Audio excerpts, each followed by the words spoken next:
বাঘের হানায় মৃত মৎস্যজীবীদের জন্য শহীদ বেদি। সুন্দরবনের কুলতলিতে শহীদ বেদি। জীবিকার তাগিদে জঙ্গলে গিয়ে মৃতদের সম্মান।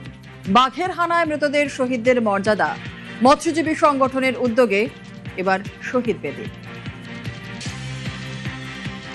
যেমনটা আপনাদের বলছিলাম যে বাঘের হানায় মৃত মৎস্যজীবীদের জন্য শহীদ বেদি।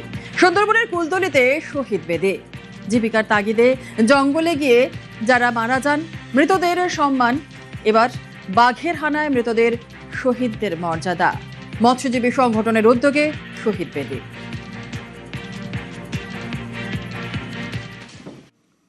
কুড়ি বছর পর কলকাতায় ফেরা তসলিমা নাসরিনের ফেরা।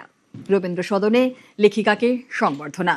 উপস্থিত ছিলেন মুখ্যমন্ত্রী শুভেন্দু অধিকারী।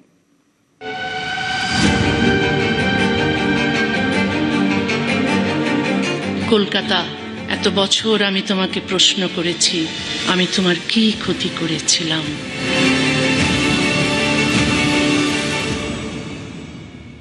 আজ আমি কলকাতায় ফিরে এসেছি। এই একটি বাক্য উচ্চারণ করতে আমার প্রায় 19 বছর লেগেছে। আজ সেই দীর্ঘ অপেক্ষার পর কলকাতার মাটিতে দাঁড়িয়ে মনে হচ্ছে আমি শুধু একটি শহরে ফিরে আসিনি, আমার হারিয়ে যাওয়া জীবনের একটি অধ্যায়ের কাছে ফিরে এসেছি।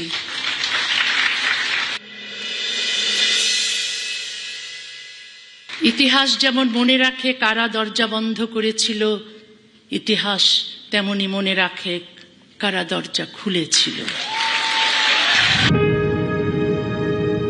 বছর 20 পর ঘরে ফেরা, চেনা গন্ধের কাছে ফেরা। বছর 20 পর তসলিমা নাসরিনের কলকাতায় ফেরা।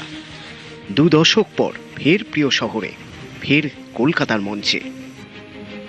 আজকের দিনটি সাক্ষ্য দিচ্ছে ভয় চিরস্থায়ী নয়, নিষেধাজ্ঞা চিরস্থায়ী নয়, বন্ধ দরজাও চিরকাল বন্ধ থাকে না। আজ 1 অগাস্ট। অগাস্ট আমার জন্মের মাস, অগাস্ট আমার নির্বাসনের মাস, আজ থেকে অগাস্ট আমার প্রত্যাবর্তনের মাস। বাম আমলে বিতাড়িত তৃণমূলের আমলে ফেরার অনুমতি মেলেনি। পদ্মের বাংলায় প্রত্যাবর্তন তসলিমা নাসরিনের। শনিবার রবীন্দ্র সদনের অনুষ্ঠানে উপস্থিত মুখ্যমন্ত্রী শুভেন্দু অধিকারী।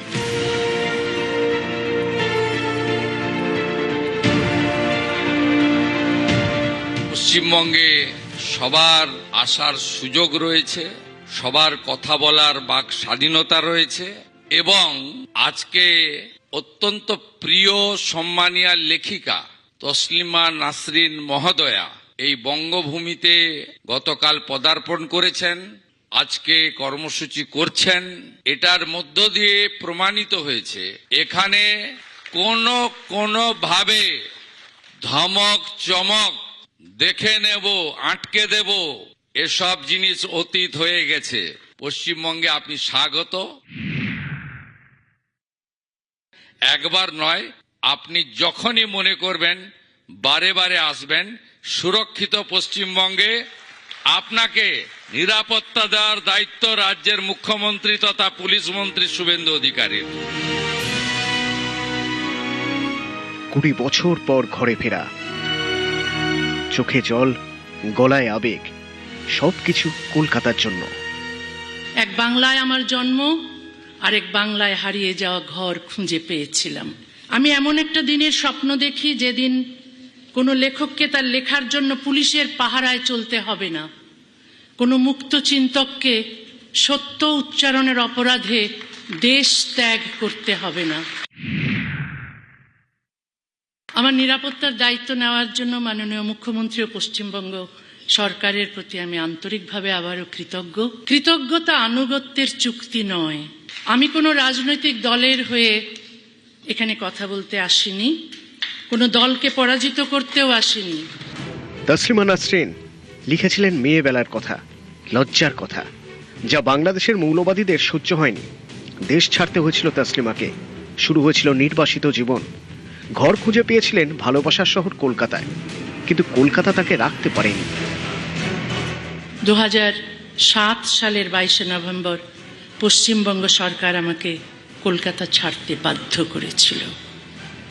আমি কোনো অপরাধ করিনি, আমি তো আমার দেশেও কোনো অপরাধ করিনি। আমি কি কাউকে হত্যা করেছিলাম? কারো ঘর পুড়িয়েছিলাম?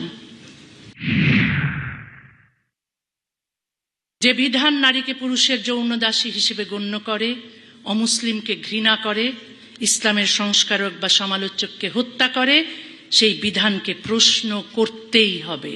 আরো বেদনাদায়ক হলো, মুসলিম সমাজকে অন্ধকারে রাখতে শুধু ইসলামী উগ্রপন্থীরাই সক্রিয় নন, তথাকথিত প্রগতিশীল ও বামপন্থীদের একটি অংশ এই অচলাবস্থাকে রক্ষা করেন।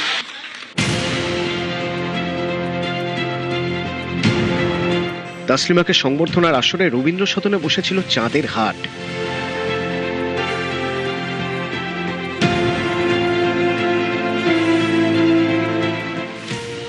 মুখ্যমন্ত্রী ওখানে তাসলিমাকে বলে গেল যে আপনি যখন ইচ্ছে আসবেন, একদিনের জন্য আসবেন, 3 দিনের জন্য আসবেন, 1 মাসের জন্য আসবেন, আমরা আপনার সুরক্ষা দেব। এটা একটা গ্যারান্টি। উনি তো আসবেনই। উনি বাংলা ভাষায় লেখেন, আর বাংলা ভাষায় লিখতে গেলে কলকাতায় থাকতে হবে। তাসলিমার মনে কলকাতা, কলকাতার মনে তাসলিমা। কলকাতা, এত বছর আমি তোমাকে প্রশ্ন করেছি, আমি তোমার কি ক্ষতি করেছিলাম? নিউজ 18 বাংলা। নারী স্বাধীনতায় জোর, অভিন্ন দেওয়ানি বিধির পক্ষে সওয়াল তাসলিমা নাসরিনের। একই দেশের নাগরিকের অধিকার ধর্মভেদে আলাদা হতে পারে না। ভারত ও বাংলাদেশ 2 দেশেই ধর্মীয় পরিচয়ের ঊর্ধ্বে অভিন্ন দেওয়ানি বিধি দরকার। তবে তা সংখ্যাগুরু ধর্মের বিধান নয়। সংবিধান, মানবাধিকার এবং নারী পুরুষের পূর্ণ সমতার ভিত্তিতে রচিত হবে নাগরিক আইন। কলকাতা, এত বছর আমি তোমাকে প্রশ্ন করেছি, আমি তোমার কি ক্ষতি করেছিলাম? কেন আমাকে চলে যেতে হয়েছে? আজ তোমার কাছে কোনো উত্তর চাইতে আসিনি।